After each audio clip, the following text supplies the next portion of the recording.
হ্যাঁ দাদা, সকালে উজিকে বাড়ি ফিরিয়ে নিয়ে এসেছি। হ্যাঁ, নার্সিং হোমে রাখা ড্রেসটা আর নিতে পারলাম না। হ্যাঁ, ঠিকই করেছেন। আমিও আপনাকে এই কথাটাই বলবো ভাবছিলাম। যাক, ভালো করেছেন। আসলে চোখের সামনে থাকলে অনেকটাই নিশ্চিন্ত হওয়া যায় আর কি। আমার সন্দেহটা এত তাড়াতাড়ি সত্যি হয়ে উঠবে আমি ভাবিনি।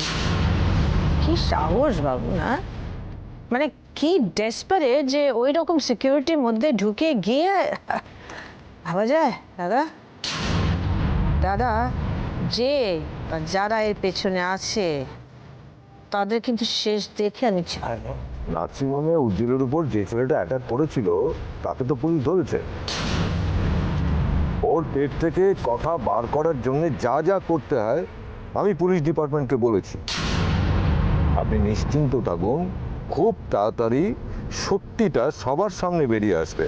হ্যাঁ দাদা, আমিও সত্যিটা সামনে আসার অপেক্ষায় চুপ করে বসে আছি। তারপরে ওরা বুঝবে আমি কতটা খারাপ হতে পারি। ঠিক আছে। হ্যাঁ, ওকে দাদা, রাখি এবার, পরে কথা হবে। আচ্ছা, হ্যাঁ আপনারা আসুন। আসো ম্যাডাম। হ্যাঁ বললাম তো আসুন, বসুন। ভেরি সিম্পল ভিকি, আমাকে আর আমার বাবাকে দিনের পর দিন যেভাবে ইনসাল্ট করা হয়েছে তুমি তো জানো। উজির সঙ্গে বিয়ের টোপ দিয়ে আমাকে অপোলোরাই জাস্ট ইউজ করেছে। এই মা আর ছেলের কাজের জবাব তো ওদের দিতেই হবে। জবাব দিতে গিয়ে আসল উদ্দেশ্যটা ভুলে যাও না রিটা, আর এমন কিছু করবো না যাতে। আমাদের আসল উদ্দেশ্য হলো এতদিন যা কিছু হয়েছে তার রিভেঞ্জ নেওয়া। আগে সেটা ফুলফিল হবে, তারপর অপলা রায়ের সমস্ত প্রপার্টি নিয়ে সোজা ইউএস। এরকম একটা ক্রাইসিস মোমেন্টে তুমি স্বপ্ন টপ্ন দেখতে পারো, তাই না?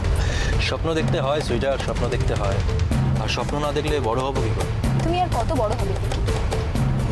You are so ambitious. সেটা তো আমাকে তুমিই বানিয়েছো সুইটার।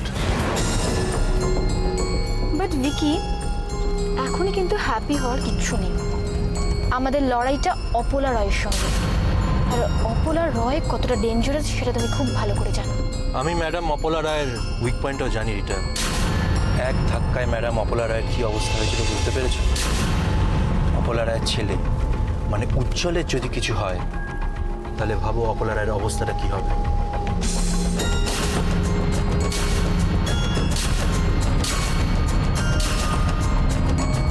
আপনাদের ডেকে পাঠিয়েছি কারণ আমার কিছু ইনফরমেশন খুব আর্জেন্টলি আমার চাই। এই যে গার্মেন্ট ফ্যাক্টরিতে যেটা ঘটলো, মানে কে করলো, কেন করলো, তার পেছনে কার হাত আছে। উজ্জ্বলকে অ্যাটাক করা হয়েছে তাই নয়, আবার নার্সিংহোম অ্যাটাক করা হয়েছে। আমার সমস্ত ডিটেইল ইনফরমেশন চাই। Who is doing this and why. এই ব্যাপারে কিছু খবর আমরাও পেয়েছি ম্যাডাম। তো রিসেন্টলি আপনি নিউজ পেপার আর নিউজ চ্যানেলে খবরাখবরগুলো কি দেখেছেন? না না, ওইসব আমি দেখি না। আমার এগেইনস্টে লেখা ছাড়া কিছু নেই ওদের কাছে। বাট কেন বলছেন আপনি এই কথাটা? অ্যাকচুয়ালি বস্তির লোকেরা যেভাবে খেপে গেছে, যেসব মন্তব্য করছে, বিশেষ করে মিরি নামের মেয়েটি আর ওই বাড়ির লোকেরা, ওদের মধ্যেই কেউ উজ্জ্বল স্যারকে অ্যাটাক করেছে, এই কথাটা কিন্তু আমি জোর দিয়ে বলতে পারবো। জোর দিয়ে কথাটা কি করে বলছেন? প্রমাণ আছে কিছু? না ঠিক আছে, আমি বুঝলাম, হয়তো পরিবারের লোকেরা রেগে গিয়ে একটা মব ফিউরিতে করেছে attack. What about the nursing home attack? না আপনি ভাবুন, হ্যাঁ ডক্টর সেজে এতটা একটা স্ট্রং সিকিউরিটি, সেটাকে এড়িয়ে গিয়ে আমার ছেলেকে অ্যাটাক করছে। How about that? জেন্টলম্যান, ব্যাপারটা এত সহজ নয়, এত সহজ নয়, বুঝেছেন? এর মধ্যে অনেক রহস্য আছে, সলভ করতে হবে যত তাড়াতাড়ি সম্ভব। আপনারা শুধু ডিটেইল রিপোর্ট আমায় এনে দিন, give me all the information, তারপরে আমি দেখছি কি করা যায়। আর একটা ব্যাপার জানা গেছে না, কি? কারখানায় যেদিন উজ্জ্বল স্যারের ওপর অ্যাটাক হয় সেদিন ওনার সঙ্গে একটি মেয়েও ছিল। মেয়ে? কে? মান্নাত?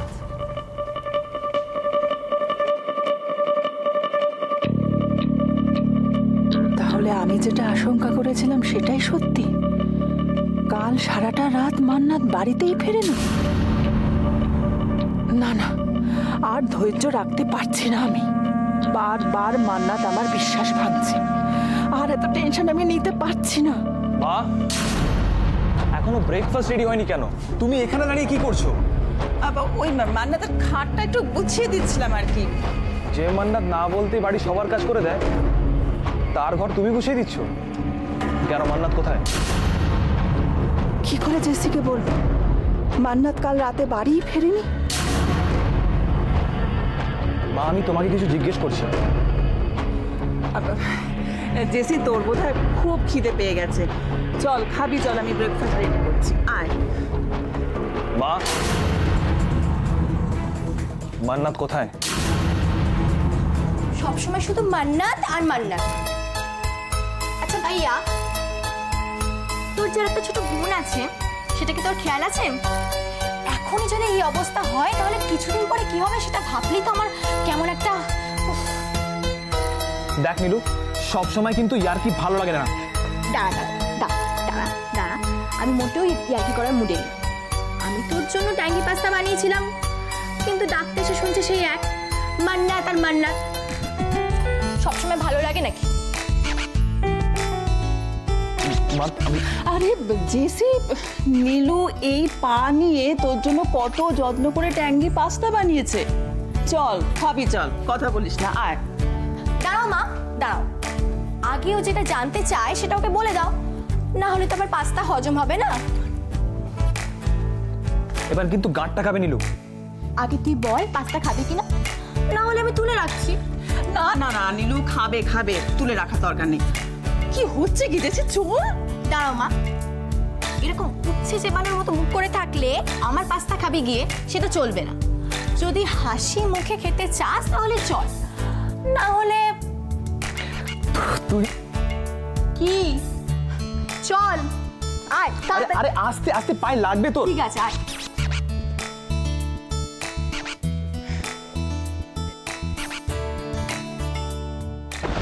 ভাগ্যিস নীলুটা সময় মতো এসে সামলেছে, না হলে আজ আবার একটা। কিন্তু এভাবে কতদিন চালাবো আমরা? কতদিন চালানো সম্ভব? 6টা মাস হতে এখনো অনেকটা সময় বাকি। মুখে যতই বলি না কেন দেখতে দেখতে কেটে যাবে, কিন্তু এই ধৈর্যের পরীক্ষা তো ক্রমশ অসহনীয় হয়ে যাচ্ছে। আর একটা ভয়ও হচ্ছে মনের মধ্যে, যেটা আগে কখনো হয়নি। 6 মাস পরে যদি এভাবেই একদিন না বলে মান্নাত হারিয়ে যায়, না না, সেটা হলে সর্বনাশ হবে। জেসিকে আমি আর সামলাতে পারবো না। তাছাড়া ভয়টা শুধু মান্নাতকে নিয়ে নয়, আমাদের পরেই ওকে যে জড়িয়ে আছে সেই অপলা রায়কেও আজকাল আমার খুব ভয় করে। খবরে যা দেখছি তাতে তো ওই মহিলা চাইলে মানুষ খুনও করতে পারে। আমি ঠাকুরের দিব্যি নিয়ে বলছি, এখানে রাশি এসেছিল, রাশি রাশি এসেছিল, রাশি এসেছিল, রাশি। কাকে দেখেছো তুমি? কাকে দেখেছো? মম, আমি রাশিকে দেখেছি। দেবব্রত বোস তো কি হয়েছে ওর? জামিন হয়ে গেছে। কে জামিন করিয়েছে ওর? রাশি মুখার্জি। ওকে কেউ হেল্প করেছে? মানে মানেটা আমাদের কাছেও পরিষ্কার নয় ম্যাডাম। ফিরে এসে দেখি মেঝেতে কেউ একজন রাশি মুখার্জির নামটা লিখে রেখে গেছে। তোমার কেন মনে হলো ও সেই আর কি? মম, যার কথা বারবার মনে আসছে তাকে আমি সামনে দেখলে চিনতে পারবো না। মানে কি বলছো? আমি দেখলেই তো চিনতে পাবো তাকে। কারখানায় যেদিন উজ্জ্বল স্যারের ওপর অ্যাটাক হয় সেদিন ওনার সঙ্গে একটি মেয়েও ছিল।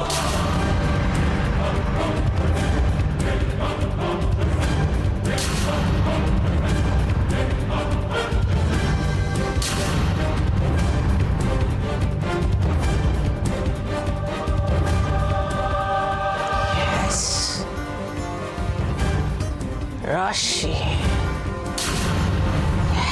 রাশি মুখার্জি। রাশি, তুমি আমার সঙ্গে স্মার্ট হওয়ার চেষ্টা করছো। Right, let's play then, let's play hide and seek. Come on Rashi, let's play hide and seek. Let's play hide and seek. তবে তাই হোক madam. Apala Ray. Come on, Rashi. Let's play hide and seek. Come on, Rashi.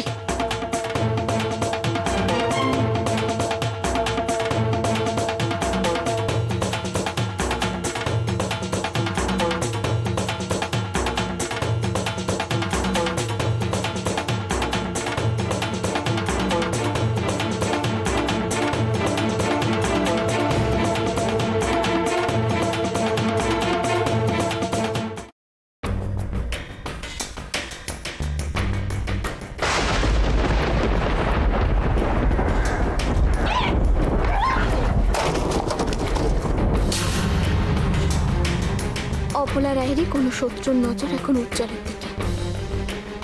অপলা রায়ের ক্ষতি করার জন্য সে উজ্জ্বলকে বেছে নিয়েছে। আর যে কোনো সময় উজ্জ্বলের আবার কোনো একটা বড় বিপদ হতে পারে। এটা নিশ্চয়ই অপলা রায় নিজেও বুঝতে পারছেন।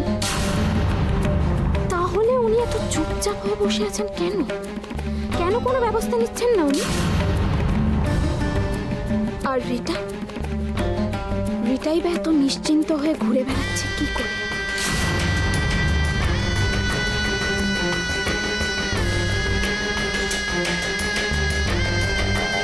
আর বাড়ি ভর্তি এত লোক থাকা সত্ত্বেও উজ্জ্বল বারবার কেন মান্নাতের মতো একটা অচেনা মেয়েকে এভাবে খড়কুটোর মতো আঁকড়ে ধরছে? কেন আর সবার থেকে আমাকে এত কাছের মনে হচ্ছে ওর? তাহলে কি ও কোনোভাবে না? এসব প্রশ্নের উত্তর আমায় সময় দেবে।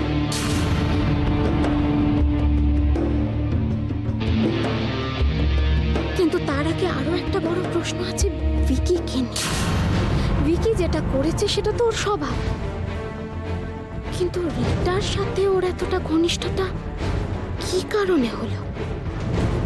দুজনেরই কোনো স্বার্থ আছে আমি জানি, কিন্তু সেটা কি? আরো একটা চিন্তার ব্যাপার হচ্ছে, সেদিন কারখানার ঝামেলা হওয়ার সময় ভিকি আমার বাড়ির কাউকে চিনতে পারেনি তো? আমি শিওর যেটা রাশির বোনই ছিল। আর সেদিন যারা ফ্যাক্টরিতে আমাদের উপর অ্যাটাক করেছিল, আমি তার মধ্যে রাশির বাড়ির লোকজনকে দেখেছি। রাশির বাড়ির লোকজন এখানে কি করে, কিভাবে, কেন? আমি যতদূর জানি ওরা আন্টির ভয়ে বিক্রমপুর থেকে পালিয়েছিল। তার মানে ওরা এখন এখানে উঠেছে। আর ভিকি যখন বস্তির লোকজনের মধ্যে ওদের দেখেছে, সম্ভবত ওরা এখন এখানে। কিন্তু আমি একটা কথা বুঝতে পারছি না যে ওরা গ্রাম ছেড়ে পালিয়ে কলকাতায় হঠাৎ করে দিদির এত কাছাকাছি এসে উঠবে কেন? ওদের এতটা সাহস হবে কেউ ভাববে না, কেউ বুঝবে না, তাই ওরা এখন এখানে উঠেছে। They all are very clever. Good good point Rita, very good point. কিছুদিন আগেও রাশির কাকা প্রমোতেশ দিদির উপর অ্যাটাক করেছিল, আর ভিকির কথা মতো ফ্যাক্টরিতে উজির ওপর আর ভিকির ওপর অ্যাটাক হয়েছে। আই এম শিওর ওরা দিদির ওপর রিভেঞ্জ নিতেই এসেছে। কিন্তু ঘর বাড়ি ছাড়া লোকগুলো এতটা সাহস পেল কোথা থেকে? ওরা তো জানে এটার ফল কি হতে পারে। আর আমরা যখন জেনে গেছি যে এর পিছনে কারা ছিল, তাহলে তো সেটা আন্টি জেনে গিয়ে ওদের মেরে ফেলবে। আমার কিন্তু সন্দেহ হচ্ছে এর পিছনে অন্য কেউ আছে। কে? কাকে সন্দেহ হয় তোমার?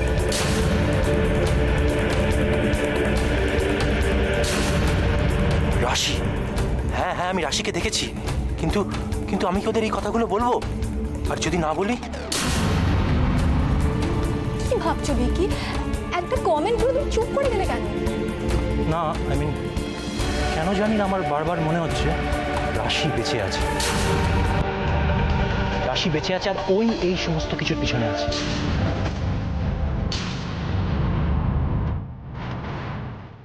কথাটা যে বললে তার কোনো প্রমাণ আছে? না, তুমি ভাবো না আর কারোর সাহস আছে আন্টির সাথে পাঙ্গা নেওয়া? বুঝতে পারছি না ভিকি, তুমি এত বড় কথাটা এত জোর দিয়ে কি করে বলছো? হ্যাঁ, রাশি যদি বেঁচে থাকে তাহলে লুকিয়ে থাকবে কেন? আর তার থেকেও বড় কথা হলো, হঠাৎ করে রুজিকে অ্যাটাক করতে যাবে কেন? রিটা, কি মনে হয় তোমার?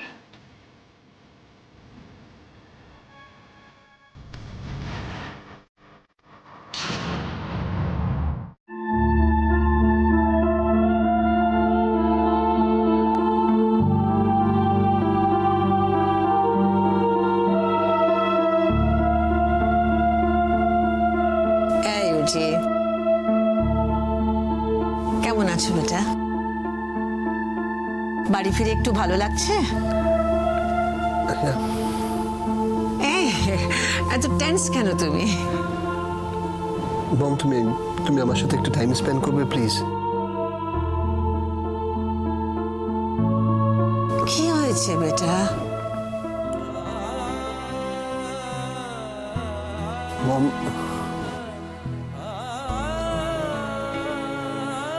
আমি বেশ বুঝতে পারছি তুমি হসপিটাল ইনসিডেন্টটা নিয়ে একটু ট্রমাটাইজড আছো। রিল্যাক্স বেটা, রিল্যাক্স। আর হবে না, আর হবে না। তুমি দেখো, যারা এটা করেছে আমি ওদের ঠিক খুঁজে বের করে ছাড়বো। আমি জানি মম, আর এটাও সত্যি যে হসপিটালের ইনসিডেন্টটা আমি কিছুতেই মন থেকে মুছতে পারছি না। আর লাইফে ফার্স্ট টাইম জেনেছি যে মৃত্যুর ভয় কি। কিন্তু মম, আমার মাথার ভেতরে ঘুরতে থাকা প্রশ্নগুলো আমি তোমার সাথে শেয়ার করতে চাই মম। মম, আমি জানতে চাই তার উত্তরগুলো কি।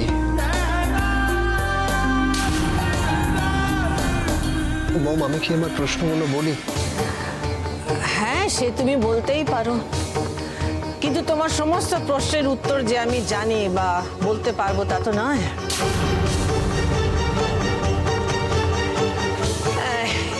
বুঝি, তুমি এখন এইসব নিয়ে একদম ভাববে না, এইসব নিয়ে কথা বলবে না।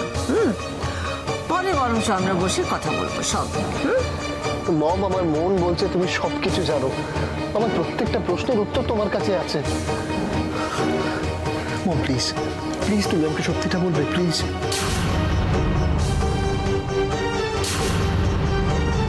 মম, মম, সত্যিটা জানা আমার খুব দরকার, আর আমি জানি তুমি সত্যিটা জানো। বুঝি, আমি যদি সব সত্যি জানতাম তাহলে সবচেয়ে আগে আমি যারা তোমার উপর অ্যাটাক করেছে ওদেরকে ধরতাম। এনিওয়ে, কি জানতে চাও তুমি বলো? কি কি প্রশ্ন আছে তোমার? কাম অন, বলো। মম, মম, আগের দিন পার্টি অফিসে বসে তুমি যা যা বলেছিলে সেগুলো কি সত্যি? মানে তোমার কি আমার কথা বিশ্বাস হচ্ছে না উজি? না না, তুমি কথাটাকে এভাবে ধরছো কেন? আসলে তুমি বলেছিলে যে ভিকি আমাদের ওয়েল উইশার। এটা কি সত্যি মম? আর রিটা, সত্যি আমি রিটাকে ভালোবাসি মম। জি, রিটার ব্যাপারটা তুমি আমাকে না জিজ্ঞেস করে নিজের মনকে জিজ্ঞেস করো না। মম, আমি অনেকবার করেছি, কোনো আনসার পাইনি, আরো কনফিউজড হয়ে গেছি রাধা। লকুজি, রিটা তোমায় ভালোবাসে আর তুমি রিটাকে ভালোবাসো। ইনফ্যাক্ট আমার চোখে দেখা পৃথিবীর সবচেয়ে ভালো কাপল তোমরা। উজি, হঠাৎ তোমার মাথায় সব প্রশ্ন এলো কেন? এই, তোমাকে কেউ কিছু বলেছে নাকি? না, কেউ কিছু বলেনি। আগের দিন আমি ফ্যাক্টরিতে গেছিলাম, অ্যাকাউন্টসে অনেক ফল্ট পেয়েছি, ডেবিট ক্রেডিট কোনোটাই মিলছে না। আমি জানি এই পুরো বিষয়টা তোমার পক্ষে মনিটর করা সম্ভব নয়। আর রাতে তুমি তো ভিকি আর রিটাকে দায়িত্বটা দিয়েছিলে, আর ওরা এই ফ্যাক্টরসগুলো দেখেনি। দেখলে তোমাকে ইনফর্ম করেনি কেন? ঠিক আছে, ওদের ডেকে নিয়ে আমি ব্যাপারটা জেনে নেব। Take rest, okay, bye. Mom, আমি ঠিক বুঝতে পারি না তুমি ভিকিকে কেন এত ট্রাস্ট করো। আমার ছেলেটাকে একদম ট্রাস্টওয়ার্দি মনে হয় না। তারপরে আমাদের ফ্যাক্টরিতে মেয়ে নিয়ে আমি জাস্ট ভাবতে পারছি না, আমি মেনে নিতে পারছি না পুরো বিষয়টা।